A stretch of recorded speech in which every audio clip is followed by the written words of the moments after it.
हर कोई आज के समय इंटरनेट पर निर्भर एंड एडिक्टेड है। लेकिन अगर बात करें हाफ सेंचुरी पहले की, तो उस वक्त तक कंप्यूटर एक लग्जरी था जो सिर्फ पैसे वाले लोगों के पास ही होता था।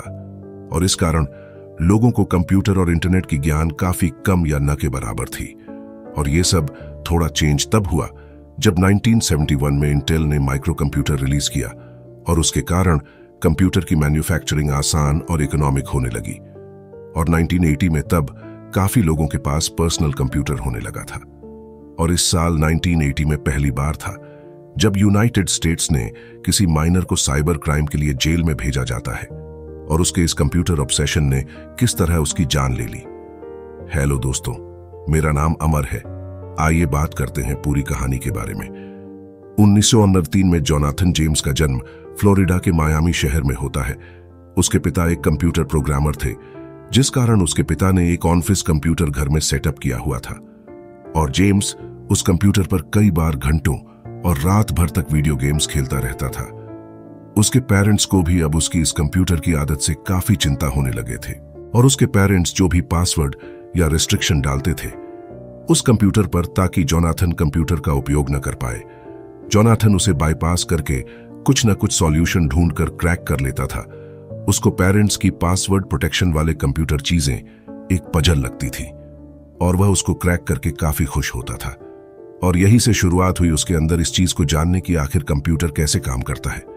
जब वह 13 साल का था तो एक बार जोनाथन के माता पिता ने उसको कंप्यूटर से दूर रखने की कोशिश की, लेकिन वह घर छोड़कर चला जाता है और मांग रखता है कि वह वापस घर तभी आएगा जब उसका कंप्यूटर उसको वापस मिलेगा। उसके माता पिता उसके एग्जाम ग्रेड का दबाव देकर भी उसको कंप्यूटर से दूर नहीं रख पाए, क्योंकि वह परीक्षा में काफी अच्छे ग्रेड से पास होता था। कहा जाता है कि जोनाथन स्कूल के सिस्टम को हैक करके अपनी ग्रेड चेंज कर देता था। जून-अक्टूबर 1999 में तब पहली बार वह बेलसाउथ टेलीकम्युनिकेशन कंपनी के सिस्टम को हैक कर लेता है। हालांकि उसने कोई भी डेटा डैमेज या लीक नहीं किया था। वह 15 साल का होता है जब जोनाथन ने खुद ये सब बाद में कन्फेस करते हुए सबको बताया कि उसने बेलसाउथ टेलीकम्युनिकेशन कंपनी के सिस्टम को हैक किया था। साइबर क्राइम की इस दुनिया में उसने खुद को एक नाम दिया था, कॉमरेड। जून 1999 में उसने नासा हंट्सविल यूएसए के कंप्यूटरों में से कुछ कंप्यूटर जो कि वर्नेबल थे, उनमें से कुछ सिस्टम्स पे वह अनऑथराइज्ड एक्सेस गेन कर लेता है और एक मैलवेयर प्लांट कर देता है। और इस तरह वह 13 या उससे अधिक नासा कंप्यूटरों को हैक कर लेता है। इन कंप्यूटरों के पास रॉकेट लॉन्च और स्पेस कम्युनिकेशन सिस्टम संबंधित काफी सेंसिटिव डेटा होता है। जोनाथन लगभग 13 करोड़ रुपए के वैल्यू के बराबर सेंसिटिव डेटा को वहां से चुरा लेता है। नासा के एक स्पोक पर्सन ने बताया कि उसने चोरी की गई डेटा वह सोर्स कोड थी जो सैटेलाइट की ह्यूमिडिटी और तापमान को रखने में मदद करती थी। The stolen data was the source code that helped maintain the humidity and temperature of the satellite. जब नासा को पता चला कि उनके सिस्टम में मैलवेयर है, नुकसान से बचने के लिए उन्होंने नासा के सभी इंटरनेट सिस्टम को पूरे 21 दिनों के लिए बंद कर दिया ताकि कोई और डेटा चोरी न हो पाए। और इस सब से नासा को $41,000 का नुकसान हुआ, जिसमें उन्होंने कई अफेक्टेड सिस्टम को रिप्लेस कर दिया। और यहां FBI की एंट्री होती है और वे पूरे मामले की जांच करने लगती है। लेकिन जोनाथन यहीं रुकने वालों में नहीं था। उसने एक और सर्वर अपने कंट्रोल में लिया वर्जीनिया में, for backdoor entry to data access, और इस एक सिस्टम से वह बाकी सारे के सिस्टम एक्सेस करके स्निफर सॉफ्टवेयर डाउनलोड करने लगा ताकि यूजर्स के लॉगिन इंफॉर्मेशन निकाल सके। मगर इस बार जो उसने सर्वर हैक किया था वो यूएसए डिफेंस डिपार्टमेंट का था और यह फर्स्ट टाइम था जब कोई डिफेंस मिलिट्री का सिस्टम हैक हुआ था। दिन था 26 जनवरी 2002, सुबह के 6 बजे थे। FBI टीम के साथ जोनाथन के घर पहुंचती है और उसके सारे लैपटॉप, पीसी और हार्ड ड्राइव सीज कर लेती है। जोनाथन को कोर्ट में पेश किया जाता है जहां उसके ऊपर 2 मुख्य आरोप होते हैं, एक नासा से डेटा लीक के लिए और दूसरा डिफेंस डिपार्टमेंट से।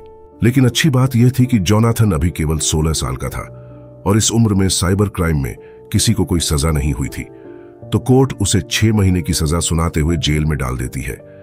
लेकिन बाद में उसी जज ने कोर्ट के फैसले में बदलाव करते हुए 6 महीने का हाउस अरेस्ट और कंप्यूटर के इस्तेमाल की पाबंदी जैसी सजा सुनाई। He was not allowed to use computers and internet for other than study. इसके अलावा उसको बताने के लिए कहा गया कि कैसे उसने नासा और डिफेंस सिस्टम हैक किए, लेकिन जोनाथन ने कोर्ट के वर्डिक्ट को सीरियस नहीं लिया और सड़कों पर घूमता हुआ देखा गया और उसे ड्रग्स की डोज कंज्यूम करते हुए पाया गया। और उसके बाद कोर्ट ने स्ट्रिक्ट कार्रवाई की और बजाय इसके कि जोनाथन माइनर था, जोनाथन को 6 महीने के लिए जेल में डाल देती है। जोनाथन ने बाद में कहा कि यह सब उसने सिर्फ एक फन गेम के लिए किया था, जिसके लिए उसे जेल में डाल दिया गया है। मुझे अब रियलाइज हो गया है और मैं अब यह कभी फ्यूचर में नहीं करूंगा। जब वह जेल से छूटा तो उसने फैसला किया कि वह एक साधारण ऑर्डिनरी लाइफ जिएगा। उसने प्रेस से बात करने से भी मना कर दिया। उसके माता पिता ने बताया कि जेल से निकलने के बाद वह डिप्रेशन में था। उसको लगता था कि उस पर नजर रखी जा रही है। इसी बीच उसकी मां की मौत हो जाती है। कई सालों तक जोनाथन की कोई न्यूज नहीं आई। जनवरी 2007 में फिर से मार्केट में एक JKX डिपार्टमेंट ने दावा किया कि उसके सिस्टम्स के साथ छेड़छाड़ हुई है और मिलियंस ऑफ कस्टमर्स का डेटा एक्सपोज हुआ है। और खबर यह आई कि इन सब के पीछे अल्बर्ट गोंजालेस नाम के एक 28 साल के आदमी का हाथ है। इसके अलावा एक और नाम सामने आया, वह था JJ, जिसने 2004 में ऑनफिस नेटवर्क का उपयोग करके कई लोगों के credit card, CVV and sensitive details hack करके स्टोर कर ली थी। FBI को लगने लगा कि JJ वही जेम्स जोनाथन है। पुलिस ने JJ के घर रेड की, मगर उन्हें कुछ नहीं मिला। लेकिन इस हाउस सर्च के दौरान पुलिस को एक सुसाइड नोट और इलीगल गन जोनाथन के घर से मिला। हालांकि यह सुसाइड नोट उसने काफी पहले लिखा था। और 2 सप्ताह बाद जोनाथन अपने बाथरूम के फ्लोर पर मिला, जहां उसने गन से खुद को हेड शूट कर लिया था। और सिर्फ 24 साल की उम्र में ही जोनाथन इस दुनिया को अलविदा कह चुका था। जिस गन से उन्होंने खुद को गोली मारी, ये वही गन थी जो पुलिस ने उसके हाउस रेड के दौरान देखी थी। लेकिन FBI ने सीज नहीं की थी। उसकी डेड बॉडी के साथ एक सुसाइड नोट मिला, जिसमें लिखा था, सच में मुझ पर यकीन करो, TJX डाटा हैक में मेरा कोई हाथ नहीं है। उसने सुसाइड नोट में आगे लिखते हुए कहा कि I honestly had nothing to do with TJX, James wrote in his suicide note. I have no faith in the justice system. Perhaps my actions today, and this letter, will send a stronger message to the public.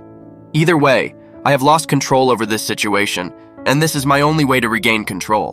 बाद में जब और जांच हुई तो पता चला कि JJ जिम जोन्स का शॉर्ट नेम था, जो स्टीफन वॉट ने अपनी नकली इंटरनेट पहचान के लिए उपयोग किया था। और बाद में स्टीफन को कोर्ट में सजा मिलती है। लेकिन फिर भी जोनाथन के पिताजी ने यह दावा किया कि JJ उनका ही बेटा था। लेकिन अगर TJX हैक में जेम्स का कुछ हाथ भी था, तो उसके पास कोई संपत्ति नहीं मिली जो उसने हैकिंग डेटा से कमाई हो। हालांकि इंटरनेट, न्यूज एंड मीडिया पर लोगों ने कहा कि कानून जोनाथन पर काफी हार्श होने की वजह से उसने अपनी जान ले ली। कुछ लोगों का यह भी मानना है कि जोनाथन को सीक्रेटली मार दिया गया और एक सुइसाइड दिखा दी गई, क्योंकि उसके पास नासा और डिफेंस डिपार्टमेंट के बहुत सारे सीक्रेट्स थे। आपको क्या लगता है? मैं अगर अपनी राय दूं तो सच में किसी को 16 साल की उम्र में जेल में डालना, पर्सन और प्रोफेशनल लाइफ के बारे में सोचे बिना। लेकिन जब उसको दूसरी बार हाउस अरेस्ट मिला, फिर भी वह कोर्ट के नियमों का वायोलेशन किया। मेरी राय इसके बारे में बहुत मिक्स टाइप है। और आप लोगों को क्या लगता है? Please write me in the comments. I also added original copy of Suicide Note by Jonathan in the description of the video.